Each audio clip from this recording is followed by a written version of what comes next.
We're set. Hello and welcome to another episode of the Mastermind, Body, and Spirit Show. I'm your host, Matt Belair. Today's guest is an innovative singer, songwriter, producer, and conservationist. His unique music and soulful performances have helped him to establish a strong reputation with an ever-growing global fan base. Some of his career highlights include being selected to perform for His Holiness the Dalai Lama and performing at the Olympic and Paralympic Games in London.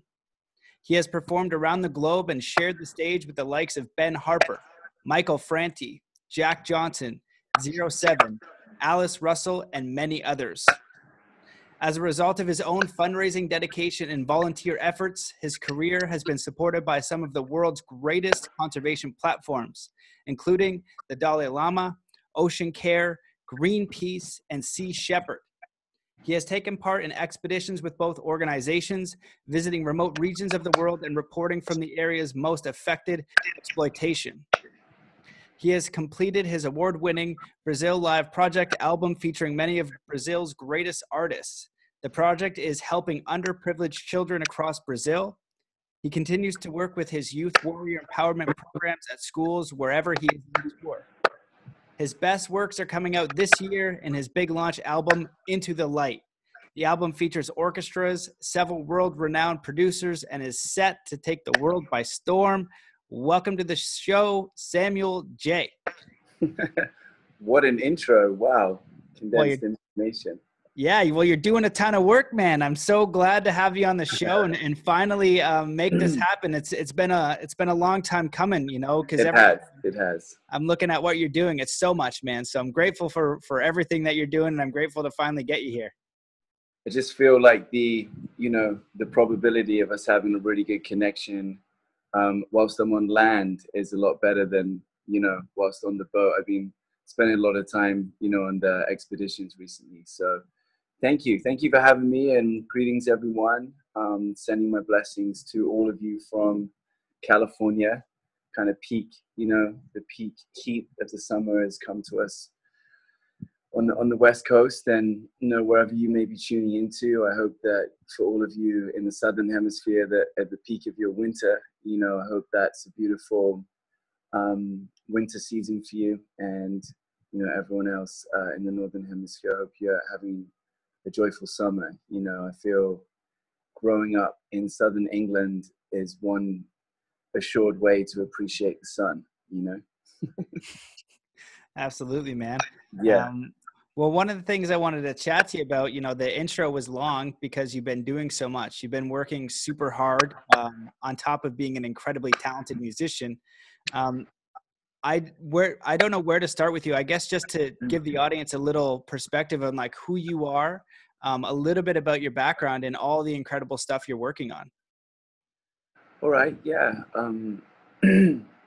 Music is really the main tool that I've chosen to communicate what I really feel I believe in with all my heart, which is there's this beautiful time right now that is unfolding, that really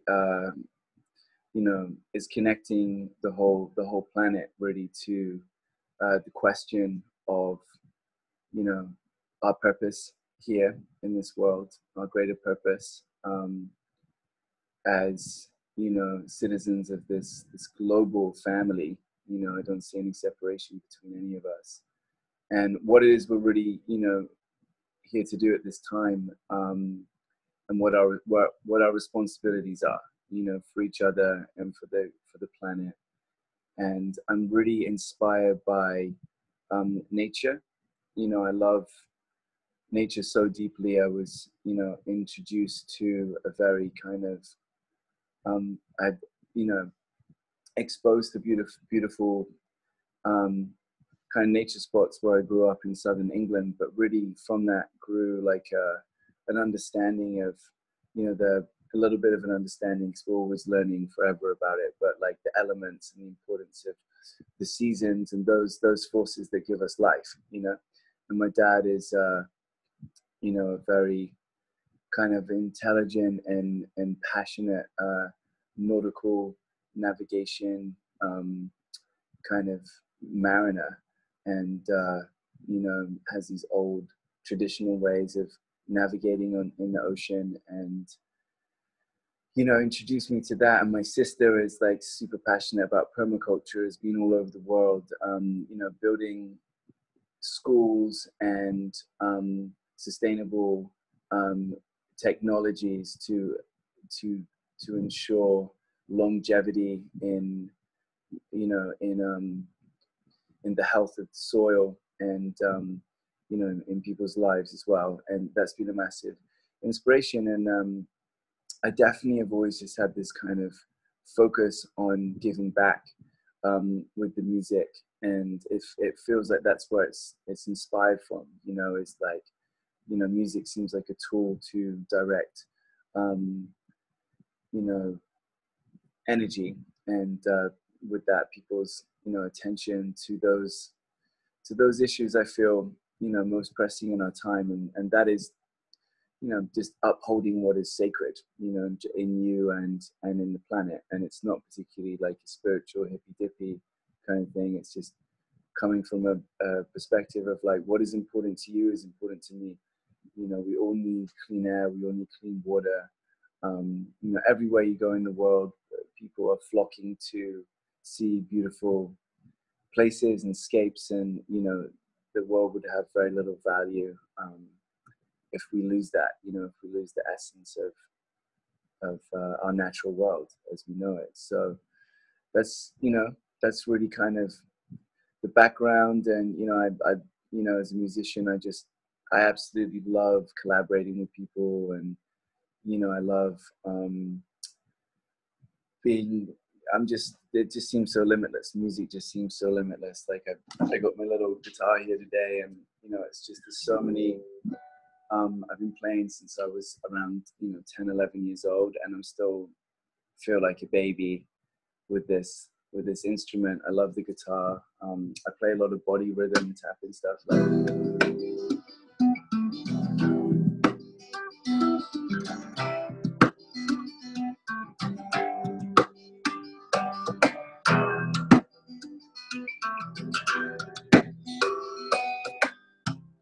So on, and just constantly making new discoveries with all of that. And yeah, I'm inspired and excited above all. Amazing, man. Well, you know, what I really like about you, the first time we met, it was at your house in Venice, and you had this epic RV, which in itself was glorious. But you came in and out because you were volunteering, and you were going down to play music at the pier. And then the one day you were going out to do some volunteering with youth. And what I really appreciate and value about you is that you're using music and what you love to share a message and talk about something that matters, but you're also getting really involved wherever you go and helping out as much as you can. And I see that as a missing element to a lot of people who are trying to do a lot of good at just getting involved with where they are in the world and doing what they can. Yeah, I think for me, it honestly just feels like the most natural progression, you know, is to, you know, wherever you are, you know, it's that you can either, I feel, you know, you can either stay on the surface of a place, or you know, people and people are a wonderful way to, you know, that like every person that walks by is like an encyclopedia. And if it's, you know, if we're closed off, if we're not open to connecting, if we're not open to sharing, we're really missing out on a massive opportunity, I feel. And I guess it's all really just come from a strong curiosity that I feel, especially with children. You know, they're like, you kind of tend to go to kids today and have this kind of like approach of like, are you aware of the fact? And they kind of, you know, they're like taking over. It's like next generation takeover. And I was recently working in the Green School in Bali, and all these kids are like kind of orchestrating these things to change government policies to better the you know, the legislations that are in place with plastic. And you know, there's these like 11, 10 years old, and then of course those are very privileged children. And then I've worked with kids in extreme poverty that have nothing, but yet they behold the most amazing kind of like principles and like of appreciation. Like those kids that have nothing, they appreciate every meal that they have. They appreciate, you know, things that, you know, we may look over. Many of us may look over, you know, just from taking for granted, you know, being that we have those things in our daily lives. So we don't really think about it as a blessing, just to have 3 meals a day, you know. So it's always been like a curiosity, I think, above all, to learn from others. And then, you know, Brazil really changed my life because I went down and lived there and just couldn't speak to anyone and was really thirsty and had to like learn to ask for water. And it kind of went from there really. And that really opened me up as a younger man. And since then I've just found like, just, man, like the stories, like every time you stop and you talk to a, you know, it doesn't have to be someone in poverty, or it doesn't have to be someone extremely wealthy, but behind these stories, behind each of us are these amazing life stories, you know. And yeah, those life stories, the reality really interests me, not like the who, you know, the validation systems that we have in place, how many likes you've got, everything. Like the value of, you know, your life story and, you know, your light has always been like the biggest kind of like inspiration for my music. And yeah, it's hard to put into words. I think that's why I have the music. But I definitely sorry, you know, you asked me about the youth, and I think that working with the youth is, you know, it's essential. You know, I've recently been doing this project with a brilliant artist friend of mine. She's called Amanda Sage, and she has this project called the Vision Train. And she goes into schools, man, and just like all these kids get to like draw their vision. You know, you ask that question, well, what do you see in the future? You know, what is the vision that you see of the world? And it's really important to check in with that generation and ask them what they feel, and, you know, how it is for them and their reality growing up in this day and age. And, you know, I often think that, like, you know, the elders of any tribe you go to in the world, they call the children the elders in a way, you know, like it's kind of like a little bit of a joke, but they are the elders. They recognize the purity of the youth. And I think this society is learning more and more, you know, not to generalize societies, but, you know, the more, you know, technologically advanced kind of modern day cultures, you know, those schools and those education systems are now starting to recognize that, and giving more of a voice for children, which is cool. Yeah, man, 100%. And I think that what you're touching on is just, you know, it's a little bit of being real. You know, you spoke about the likes. You know, I think that culturally we're looking at the likes and we're looking at the fame and the perfect social media thing. And a lot of people want to help and they want to contribute and they want to make the world a better place. But it really does require a little bit of action, like Amanda's program of actually getting into schools and inspiring the youth and listening to them, you know, getting involved with where you are. Do you want to talk a little bit about some of the other projects that you're working on? You're doing, you were just in, was it Japan? And I saw your post about the whaling and things like that. So you're up to a lot of different things. Sure. Yeah. I think I just wanted to say as well, like, it's definitely like, you know, something I'm really just learning now for the first time with talking about like those systems that are in place. And there's such a blessing as well, you know, these social media platforms, something I've never really been passionate to grow. And up until now, I'm like really realizing the importance of such platforms, because here's the thing, once you have like the greater your audience, the more easeful, shall we say, that it is to make an impact, you know. And as tricky as those systems can be, and, you know, contradictive in some way, I think it's really important for all of us to, you know, work with the current that is already, you know, like in movement. And obviously social media is not going anywhere, and it's a massive part of the world. And I'm inspired to see it being used in so many positive ways as well at this point. And Yeah, so, a lot of the work that I do, I can't put on social media. And even, it's not like, it's just the way that the way, especially with the what's happening within animal exploitation, for example, around the world. A lot of the illegal trades of animal exploitation are protected by government legislations, and a lot of these governments are in some way benefiting from the trade of shark fins, ivory, there's a whole long list of them.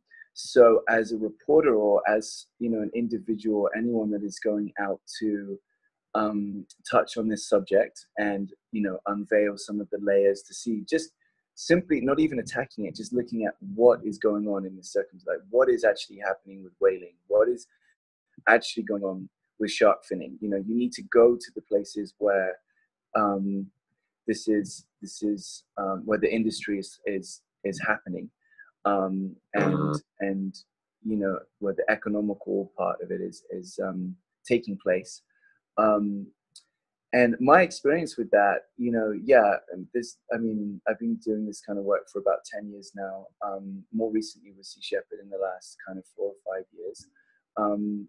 But mostly it's when you get, for example, shark finning, let's just go into it. So shark finning is actually a worldwide industry, right? So, shark fins come from all over the world. And for me, when I discovered that, I thought it was probably not that case. It was just, sharks are being killed in certain areas of the world in this really horrific, immoral way, torturing the animals. And, often cases, not to put a downer on this moment, but, being left without, any of the fins and everything, and being putting back in the water, which is just like, it's just already barbaric. Just to remember, this is just simply to provide a specific market in Asia, mostly in Asia, other places in the world too, with a type of soup,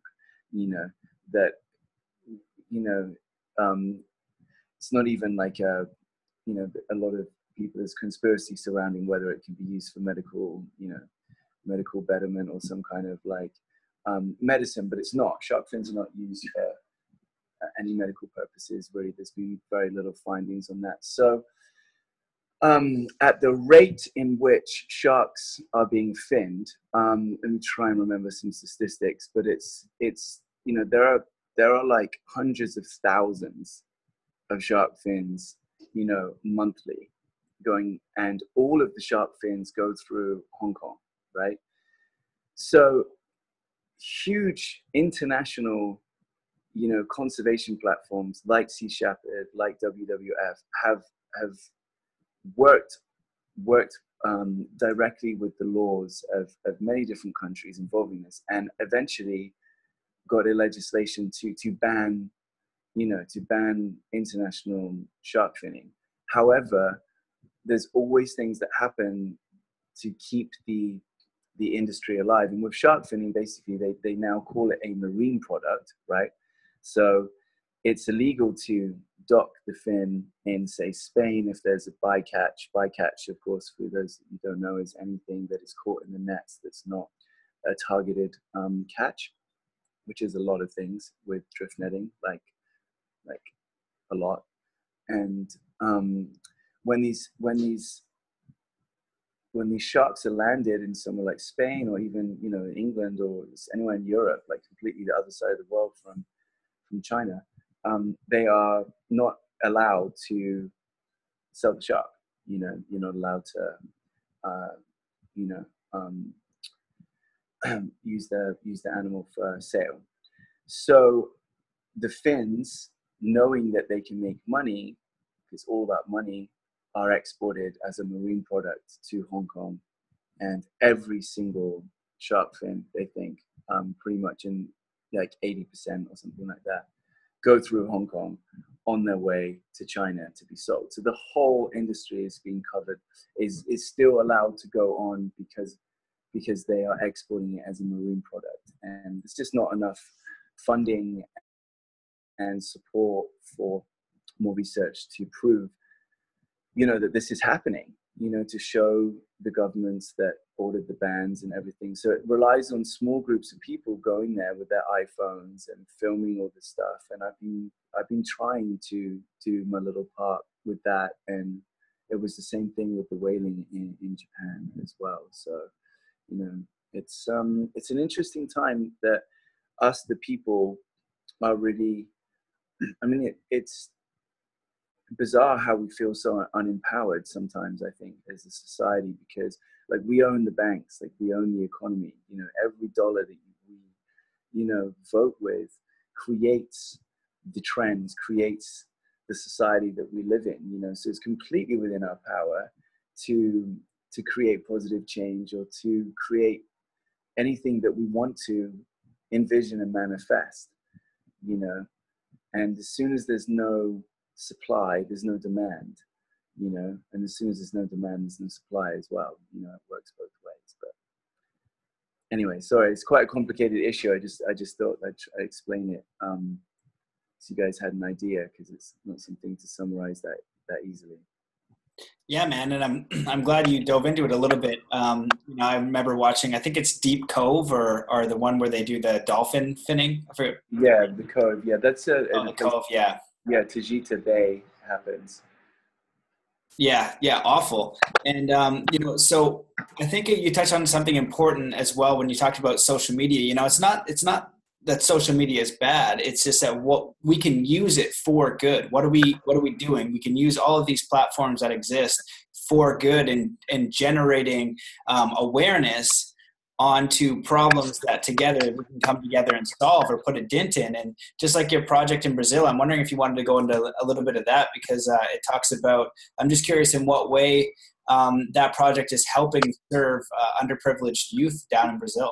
Yeah, sure. I'd happily talk about that. On that subject, I think, everyone is entitled, right? Freedom, liberty. Everyone is entitled to speak about what they would they want to speak about, and whatever that is. And I understand that fully. And we all have different truths and everything. I think that as long as it is truthful, like oftentimes, activism gets a really bad report in the press, and is kind of seen as these I don't know, rebellious, almost ignorant minded. It's kind of pinned that way by the media. When often activism is simply just trying to show what is happening in the truest form. And that leads on really nicely to Brazil.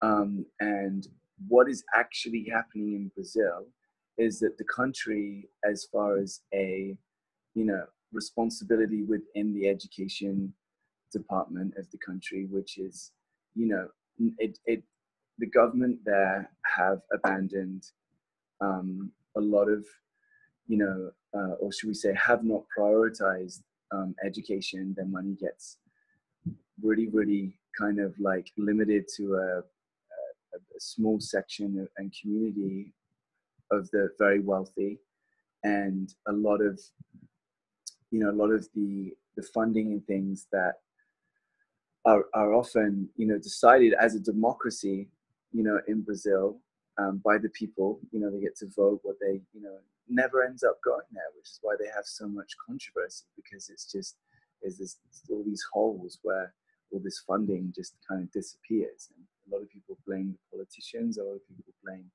the big companies down there. But regardless, it's created a situation where there are a lot of children that are without any support. And of course, there's a lot of things that influence that in the country.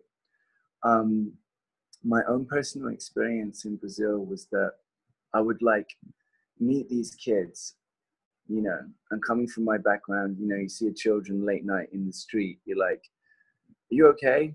Does your mom know where you are? You know what I mean? You kind of looking out for the kid. And then as soon as I'd open up conversation, I realized that it's actually it was me that like probably could do with, you know, their guidance. They're just like so streetwise and kind of, you know, it's amazing. I was being told like, hey, make sure you don't come here at nighttime because this is a super dangerous spot. But yet you would see, you know, 6, 7, 8-year-old children. And I was like, I just was so craving to know their story, you know, like to speak with them, to understand that reality, which was just so different from anything that I'd grown up with. I had 2 parents that loved me. You know, I grew up, you know, I had school, everything. I mean, I was looked after as a child.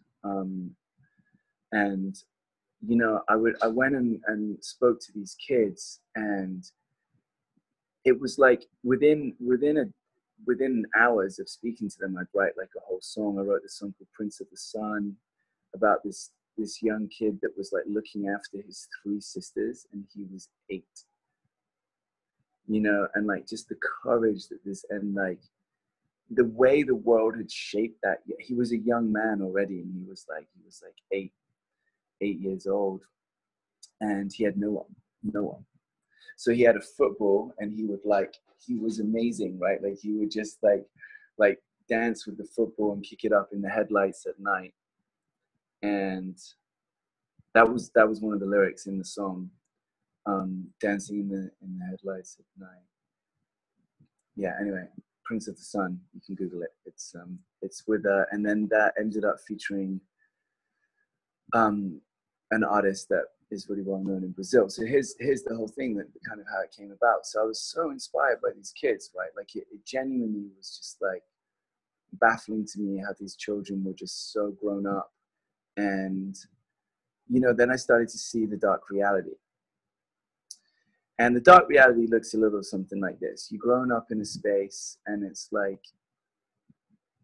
your choices at that point is that, you know, if you're lucky, you might be able to get your hands on some DVDs, put them on a table down at the bottom of the favela, and set up and sell some DVDs for a couple, like a dollar each maybe.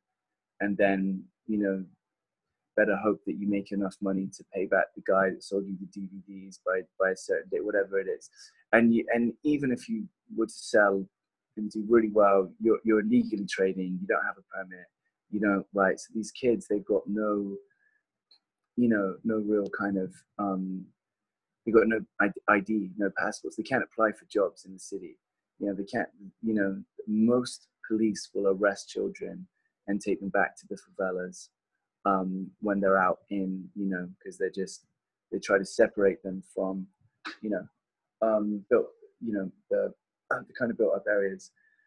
So point being, I just realized that these kids no one really knew their story. A lot of my friends who were intelligent people, you know, actors, musicians, hadn't really like experienced the favelas, you know, hadn't really gone in and like ever really sat down and listened and that experience.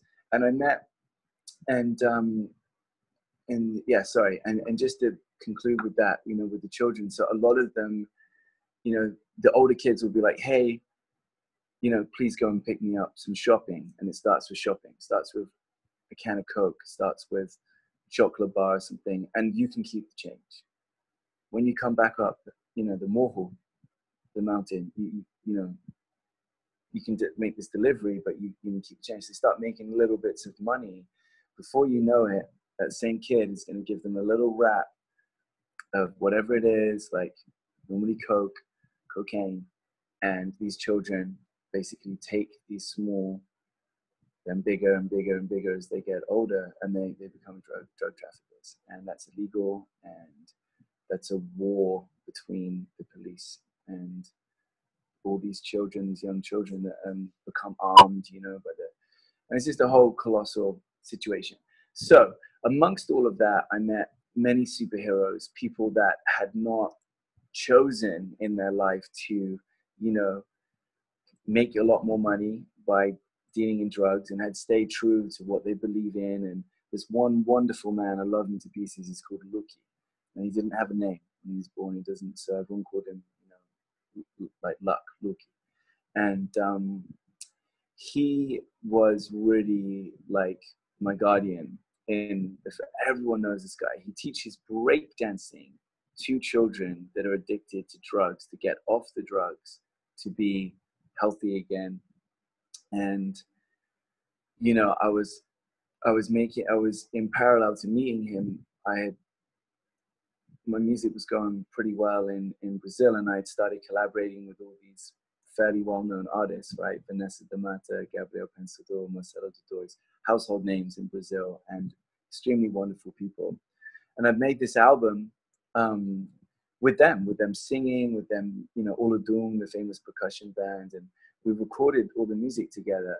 And at the same time, I was like, you know, I'd be in the favela in the morning, and then I'd be on like the 30th floor of like Sony Records in Barra de Lagoa. And, you know, it was weird. I was waiting for this deal to happen with Sony Records, and it kind of like, they were promising a lot and they were funding some of the recordings, but they really weren't doing much else. And I scrapped that and just thought, I'm going to just put this album out for the kids. You know, we're going to somehow like, you know, so we made a video and everything. It was just dedicated the whole album to these children. And it was great, man. We fundraised quite a lot of money, and we invested that into a school called União, which is in the Rocinha favela. And a little bit of money goes a long way in those places. You know, like you can provide tutoring and education for kids for like very little money, like for a whole group of 30 kids for like $100 a month. It's crazy. So we raised some funds, and I need to go back down there soon and keep raising funds because, you know, they've had a good run, but they just keep needing support. And the last thing I'll say about it is that honestly, like schools for those children, as many of you know, like it's not about just like, oh, they're going to learn maths and English. It's like, it's beyond that. That is a safe place for them to go. You know, that is a safe place for them to have shelter, to have friends, to have, you know, and also inspire a feeling of like, oh my goodness, like maybe I can make something of my life, you know, which is so valuable. You know, we forget how valuable it is to have that feeling of like, you know, seeing your future and being excited to create it rather than seeing your future as extremely bleak and limited. So that was the Brazil Live project story. And my dream is to keep it making as I grow as an artist, to make schools all over the world with that same project, the Live project. Amazing, man. That's beautiful. Well, I love how you're getting like interactive, and I think it's important that we involve ourselves in those different situations, whether you want to call it activism or just independent journalism, or just seeing what is going on, like what's happening here? Why is it like this? And then you get the stories, and you're getting it from one-on-one, and you meet, you know, your friend Lucky, you know, like that's a real life angel, you know, somebody who's actually doing something positively impacting the kids. And I'm just curious from you, you know, going in there and getting those stories and listening and going to these different parts of the world, like what is it that you like want the world to know about all of these different situations, like from what you're learning and what you're experiencing? Like, are there some things that you like, messages that kind of want to get out? Yeah, I think it's really simple. It's like bridging the gap with every action that we take, everything that we do. What are we contributing to? What are we supporting? Everything that we buy, every company we support, everything we do on a day-to-day basis is having an effect somewhere in the world. Crystal bowls. Where do your crystal bowls come from? You know, I've seen mining in like extremely like remote parts of Sulawesi, you know, and eastern Indonesia as well, where kids are mining for quartz crystal. This isn't a quartz crystal, but you know, for crystals, you know, and just think about that. That's something seemingly so harmless, right? You're buying a crystal, you know, you're creating a 432 hertz resonance to bring forth like a really calming vibration. And yet that crystal bowl may have been made in a mine where kids are losing fingers, where children are being paid. You know, it's just, we have to we have to integrate everything right now. You know, we have to, and look, the way I look at it is I'm a contradiction. I'm a massive contradiction because I don't agree with putting gas in my car, but I say I have to, I don't have to, but I still put gas in my car. You know, my house still runs on nuclear energy. You know, I pay the bills to the government. I know where the money goes. You know, I still give tax money every year to, you know, and so on and so forth. And it's like, it's how much of a reduction of our contradiction in a way, like how much of a reduction of our footprint can be made. And when it reduces, that's when these bigger systems like gasoline are going to shift over, because the demand is, you know, you see, we're seeing it happen right now. This isn't like a fantastical, you know the word I mean, idea, you know, it's very real, you know, and it's overwhelming to see, like I come home to Venice, right? Like in California, you know, and it's rad. Like people, like, you know, paper straws, right, recycling, it's happening, right, like step by step. And then, you know, you go, and then within that same month, I'll see an ocean where you can't see the surface because of how much plastic has been dumped. And ultimately, you know, exciting things are happening. And at the same time, like, there's never been so much healing, but the wound has never been so deep. And those are the two things that are playing out, right? That's why healing in the wellness industry, people have never been so disconnected with their bodies, which is why the wellness industry is boomed out. People are sitting in office chairs all day. Your spine isn't going to feel right. Your chi energy isn't flowing around your body. So you're going to look to do yoga. You're going to want to experience feeling like you're feeling alive. Involves cardiac, you know, respiratory movement. It involves, you know, exercise. And like, I feel like with this whole modern day culture has like blocked us from like living life, you know, like just eating food that your own, you know, DNA structure recognizes, you know, as nourishment and can, you know, reciprocate into energy, rather than sugars and fats and chemicals and plastics and all this crap that just your body doesn't know what to do with it. So it creates dis-ease within us, you know? So it's just it's mindfulness of the reality of where we're living, the education of it too. And really coming back to a state of like conscious consumption, man. I think what the thoughts that we have, the food that we eat, everything that we consume, you know, into our being is going to become you know, and is also going to create the world that we're living in. So I think that brings about the power of one, and it brings, you know, the reminder that we are all creating this together, and we are not like obligated to sign up for this like suicidal mission to, I don't think, you know, the planet may rejuvenate itself and free itself of the human population, all of that, but that does not remove the fact that we have responsibility right here, right now, to protect what is sacred within ourselves and the greater world. That's beautiful, man. I 100% agree with all of that. And, you know, I see you as somebody out there doing a lot of different things and being in, let's say, the conscious community, going to festivals and workshops and conferences, and people will talk all these different strategies, clean up the ocean, positively impact schools, things like that. And I think it's important just to get involved in some sort of way. And like, you're bringing it and making it very, very grounded. Just saying, you know, what are you buying? Where does it come from? How can I contribute to where I am now through actual action? I think that's really important. And I wanted to ask you, with everything that you're up to, let's say, you know, you've just got your general, you know, regular American, Canadian, UK person. They've got their job, they're doing their thing. What are some ways that person can, you know, positively impact the world? And then on a greater scale, what do you see as far as organizations or systems or things that you would contribute to that can massively positively impact the world? And you can talk to them.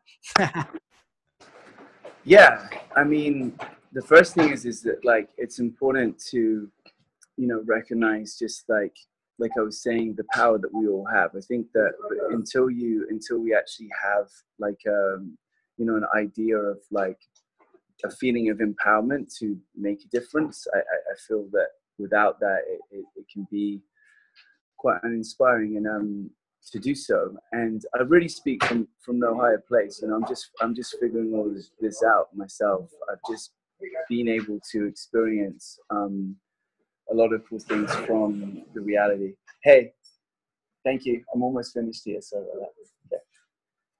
So that's also a project I want to talk to you about. I'm here actually at the offices of someone called Space Between. But to talk directly to that question, man, you know, it's like you know, I'm also open from hearing from you guys what you think. You know what I mean? It's like we're all working this out together. And I have honestly had interviews recently where people are like, how do you feel to be one of like the up and coming, you know, leaders of this conscious community? And honestly, like, I don't really feel a strong affiliation with like a conscious community. I don't feel that serves us too much because it's almost like a separation, you know? And when I play music and these shows, it is really nice to get like the tribe together. My tribe, when I say that, my tribe's like my friends and the people, the choir, you know, the people that I know that are already singing this song that's being played out. But I actually almost feel way more stoked when, you know, it's everyone. You know, like, we're not defined by our backgrounds and our, like, we're always doing this. We're always trying to, like, when I was in school, it was like the jocks, you know, and the stinkers. Yes, that was it. The jocks and the stinkers. And I'm like, I don't know where to fit in, because I was like, I played rugby and was like captain of my rugby team, you know. So, but the rugby team was jocks, you know, and then like the stinkers was like surfers and people that played music.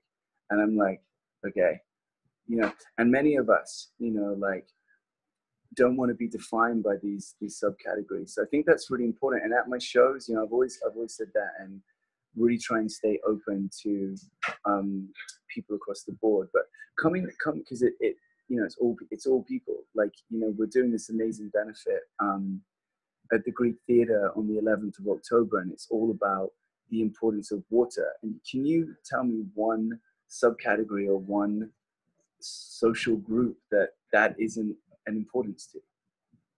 You know, like, we are literally unified by the same basic needs, you know.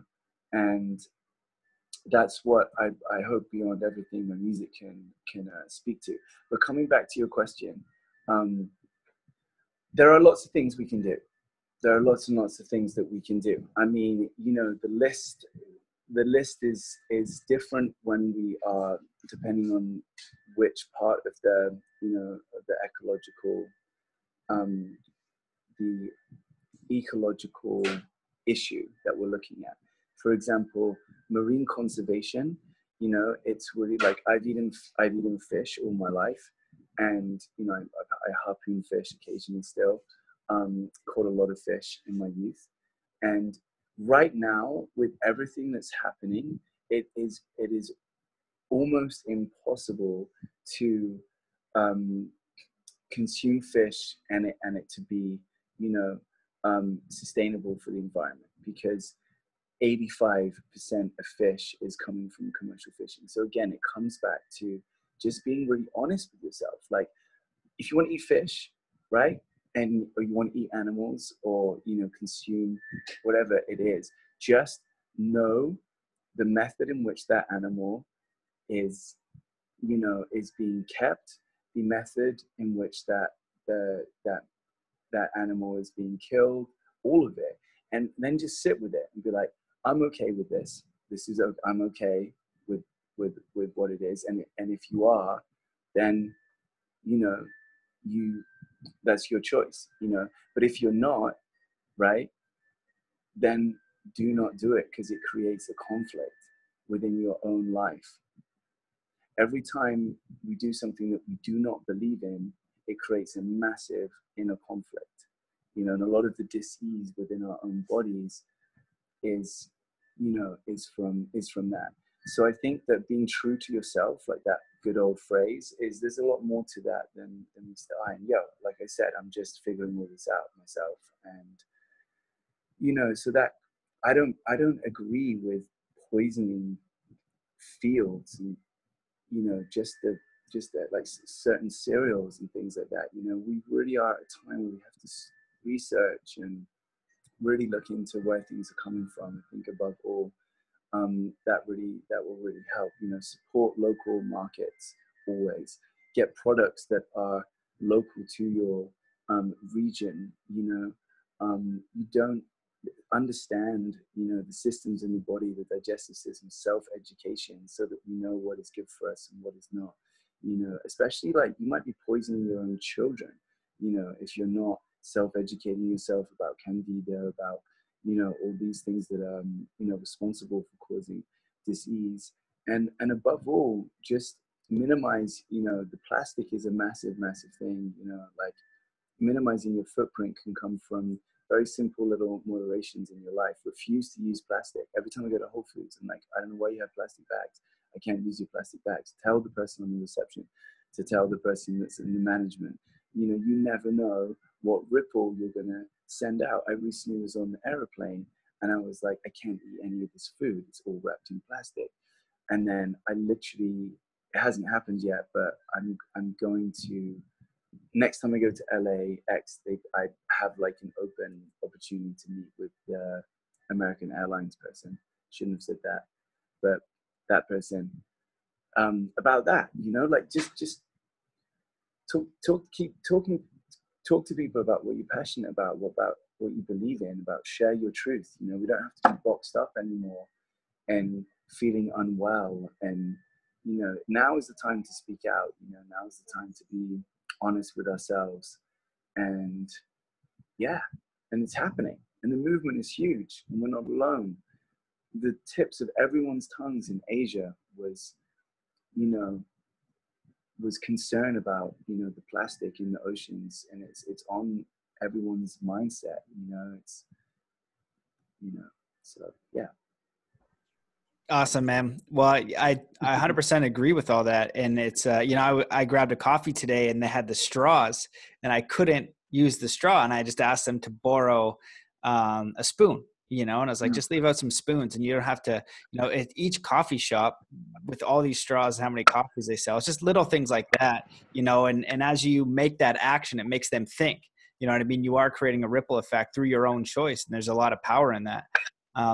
I was going to ask you, and I know we got to wrap up soon here, but I was just curious, what are you hoping to do or inspire with your music as far as messages and why you do it? I know it's a form of your own creativity and you make incredibly beautiful, inspiring music, but do you have an underlying intention?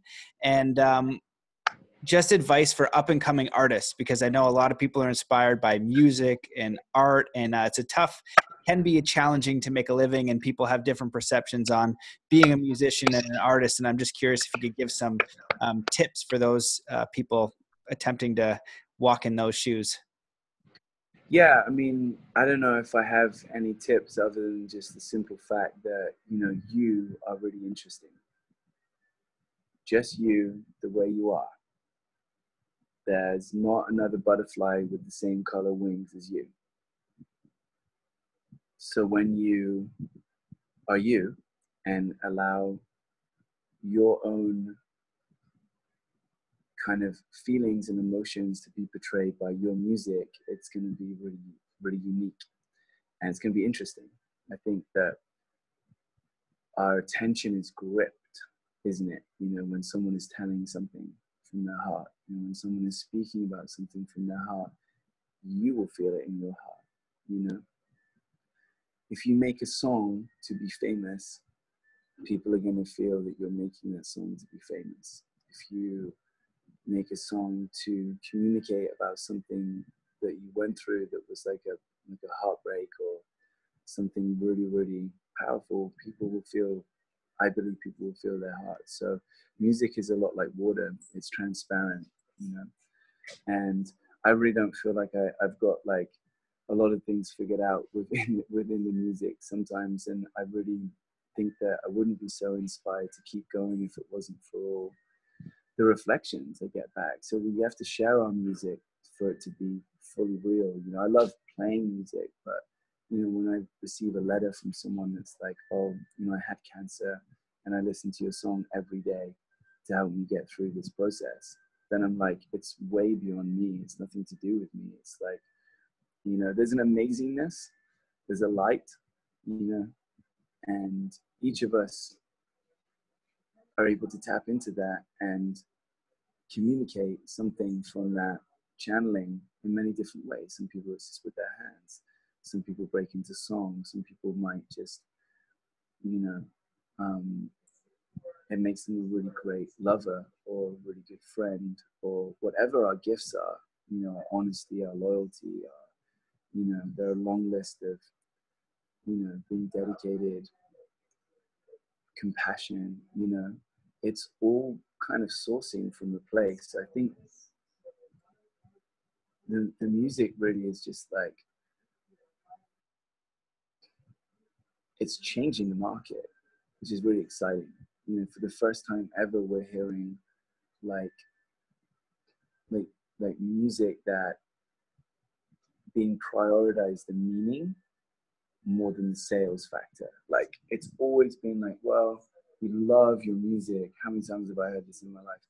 We love your music so much. Your music is so good, but you just don't quite have, right, the numbers, which I had no idea. Like that's not being you, right? Like that's a whole talent in itself, you know.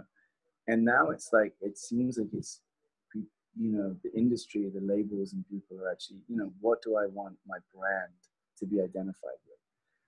And that's inspiring. You know, if you're a musician that's starting out, or, you know, I tell you now, man, it's an open game, because anyone, you know, anyone at any point can come in with affiliations, you know, with all these platforms. These platforms always want to work with people that have got millions of followers, you know, but now that so many people have millions of followers and things that aren't really, you know, they're not prioritizing what's valuable to them. They're just building the like aspect of it, you know, that's good in a way, because these platforms and these sponsorships and these companies are like prioritizing the meaning and the purpose and the message for the first time, you know, rather than just putting something in because it's an advantageous, right, a conditional relationship, just because it's got more status.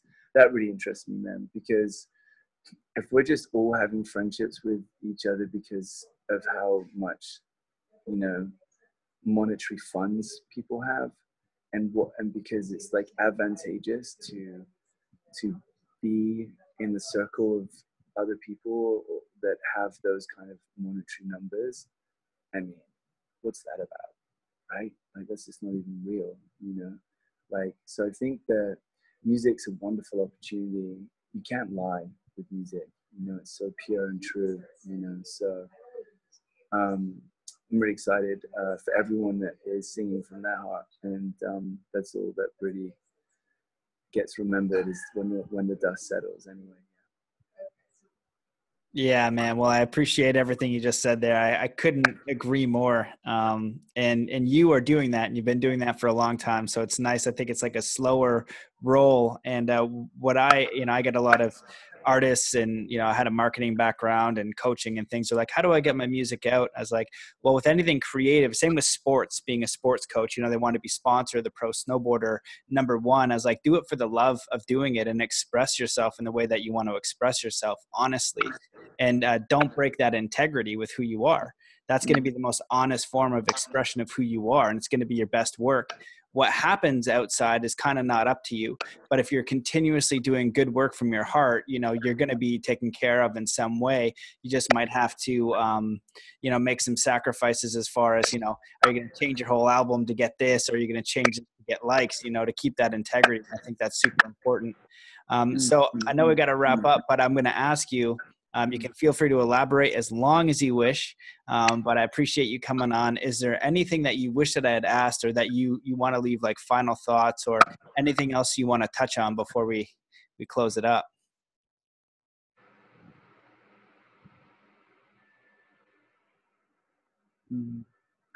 Yeah, it's like to say, you know, like anyone that's in a struggling place right now, you know, like anyone that's just really going through it, and it's just like, if you feel stuck, or you feel like you don't know exactly what it is that, you know, you can do right now, that's okay. You know, we don't have to have it figured out. In fact, if we had it all figured out, we wouldn't even be here, you know. And just right now, there's all this pressure, you know, so much pressure, and it's really our choice, you know, whether we kind of like take on a lot of these pressures and a lot of these, you know, it's the pressure to kind of, you know, in our own lives, emotionally, our families, you know, the demands, you know, on our own body, and, you know, to make a living, finding the right place to live, you know, finding the right path, you know, that feels good, doing something that you're believing in, and whatever it is that you're going through, you can always rely on the fact that mysteriously you are having to go through that to make you stronger. Yeah, every time. And when you're in it, it sucks and it feels like everything's closing down. But I'd like to share something about, you know, the 4 seasons. And to answer your question, brother, sorry, I feel like we could have touched just on, you know, what we can do as individuals really to deal with all these calamities of, you know, it's not easy right now. There's so much chaos, and at the same time, it's, you know, there's a current that we need to position ourselves with, I think. And if one thing that really helped me, man, was this idea of the 4 seasons, and it was written by Chongyam Trungpa, and he is the author of Shambhala, Sacred Path of the Warrior. If you've never read that book, please, I invite you to do so. It's a wonderful piece of literature and old wisdom that predates the Buddhist principles. And the season principle is that not only are you inevitably going to have to let go of stuff in your life, you have to. You entirely have to, because you cannot, such things are orchestrated in a divine way, okay? Everything, if you think about it, is a reflection of nature. We are nature. We literally have to let go of things in our life to be able to free ourselves of things. We can't hold on to everything throughout our whole lives, heartbreak, pain, anything. That leaf that drops off the tree really symbolizes not the end, but rebirth. You know, it's death in order to regrow. When you are in winter, which is the hardest moment, right? Solitude, loneliness, scarcity, desolation. Just take a moment, if you can, to think about the fact that that winter is actually essential, not just like essential or inevitable, but actually serving you, because it is in that solitude that you learn to love yourself. You learn when there's no one else to hold your hand, you hold your own hand. When there's no one else to see you, you see yourself. When there's no one else to hear you, you hear yourself. No one else to comfort you, you comfort yourself. That is life's way of building those powerful notions. And you then come through that so you can have spring. But you can't stay in the state of spring all the time. You'll be exhausted, you know, like, so you have to come back into, and like summer, like fully shining, and, you know, so you'll have your autumn again, man. You'll let go, and then you'll have your winter. And whatever the seasons bring for you guys, may you just keep growing and staying in love. That's pretty much what I have to say. Awesome, man. Beautiful. Well, I agree with all that. What was the name of the book you just mentioned? The 4 Seasons by who? It's not, the book's not called 4 Seasons. There's a part, one of the chapters. No, you get Shambhala, Sacred Path of the Warrior, and the author's name is Chongyam Trungpa. Put that in the show notes. I'll definitely check it out myself. Cool. You got time for a quick little tune? Yeah, of course, man. Elaborate and Yeah. sing if you wish. Let's do it. Yeah. I hope this works out all right. I've got my phone like just angled. All right. Well, it's fairly early in the day for me to sing, but we'll see how we go.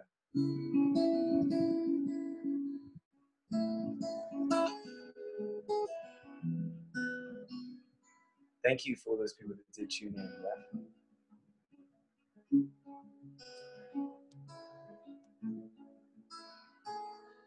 This is a song called Spirit.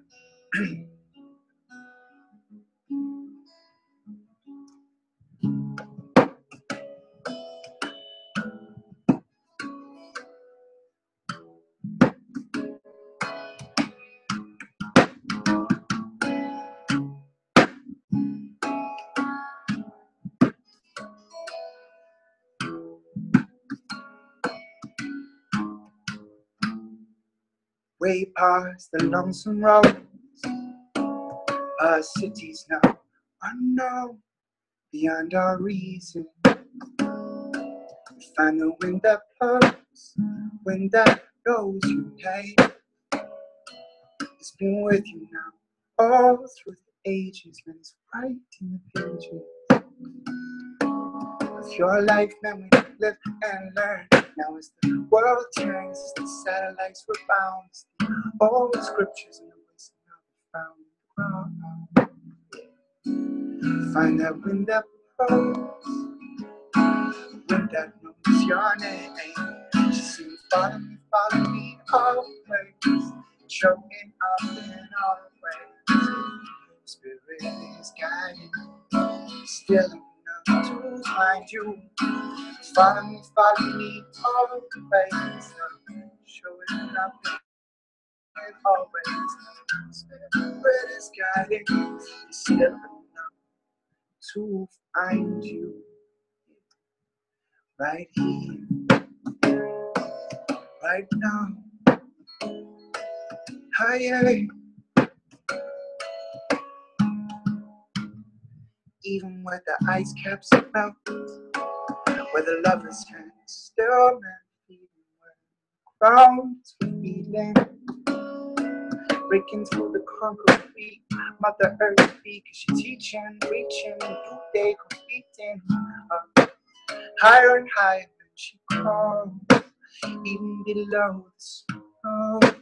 Amen, the wind once blow, fire with the ocean, coming out, bring the wave in the ocean, everlasting. The wind that blows, the wind that knows your name, wind that blows. She's singing now, yeah. Follow you always, showing up and always. Spirit is guiding, still enough to find you. Follow me always, showing up always.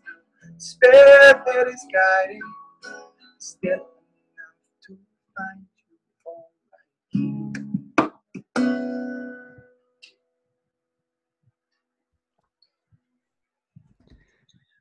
Beautiful, man. Thank you. Well, brother, it was a privilege and an honor, and I recognize all the amazing things that you're bringing to the world. So thank you so much for who you are and what you're doing, my friend. Yeah, you too, brother. Appreciate you very much. Well, much love, everybody. Enjoy your day. Live the moment, man. It's a blessing. You know, it's so good to be alive. 100%. See you guys. Peace.